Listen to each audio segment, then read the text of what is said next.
I was just wondering, in your experience, has there been a downfall of using social media in journalism?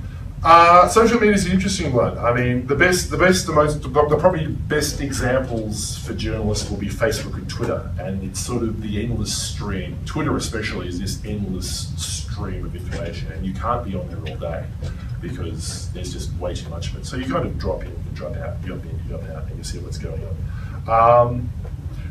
Twitter's great because news breaks faster there than anywhere else, because everyone's got smartphones, everyone's on Twitter, so if something happens, someone will tweet about it and everyone's tweeting about it and you find out about it really quickly.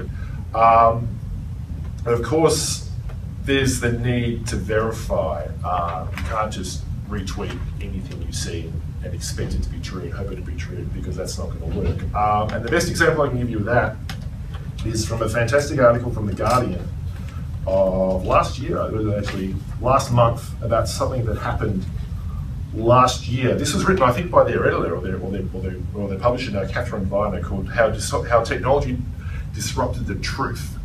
Fantastic article. I can suggest that you will Google it later, not now, but later. This happened about a year ago. One Monday morning last September, Britain woke to a depraved news story. The Prime Minister, David Cameron, had committed a, quote, obscene act with a dead pig's head, according to the Daily Mail. Quote, a distinguished Oxford contemporary claims Cameron once took part in an outrageous initiation ceremony at a Piers Gaveston event involving a dead pig, end quote, the paper reported. Piers Gaveston is the name of a riotous Oxford University dining society. The authors of the story claimed their source was an MP, who said he had seen photographic evidence. Quote, his extraordinary suggestion is that the future PM inserted a private part of his anatomy into the animal. The story, extracted from a new biography of Cameron, sparked an immediate furor. It was gross, it was a great opportunity to humiliate a elitist Prime Minister, and many felt it rang true from a former member of the notorious Bullingdon Club.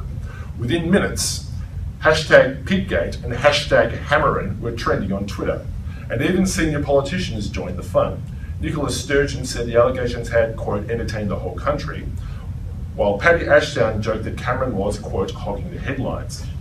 At first, the BBC refused to mention the allegations, and 10 Downing Street said it would not, quote, dignify the story with a response, but soon it was forced to issue a denial. And so, a powerful man was sexually shamed in a way that had nothing to do with his divisive politics, and in a way he could never really respond to. But who cares? He could take it. Then, after a full day of online merriment, something shocking happened. Isabel Oakeshott, the Daily Mail journalist who had co-written the biography with Lord Ashcroft, a billionaire businessman, went on TV and admitted that she did not know whether her huge scandalous scoop was even true. Pressed to provide evidence for the sensational claim, Oakeshott admitted she had none. We couldn't get to the bottom of that source's allegations, she said on Channel 4 News. So we merely reported the account that the source gave us. We don't say whether we believe it to be true. In other words, there was no evidence that the Prime Minister of the United Kingdom had once, quote, inserted a private part of his anatomy into the mouth of a dead pig, a story reported in dozens of newspapers and repeated in millions of tweets and Facebook updates, and which many people presumably believe still to be true today. Oakeshott went even further to absolve herself of any journalistic responsibility. It's up to other people to decide whether they give it any credibility or not, she concluded. This was not, of course, the first time that outlandish claims were published on the basis of flimsy evidence, but this was an unusually brazen defence. It seemed that journalists were no longer required to believe their own stories to be true, nor, apparently, did they need to provide evidence. Instead, it was up to the reader, who does not even know the identity of the source, to make up their own mind. But based on what? Gut instinct, intuition, mood? Does the truth even matter anymore? I would argue, yes, it does.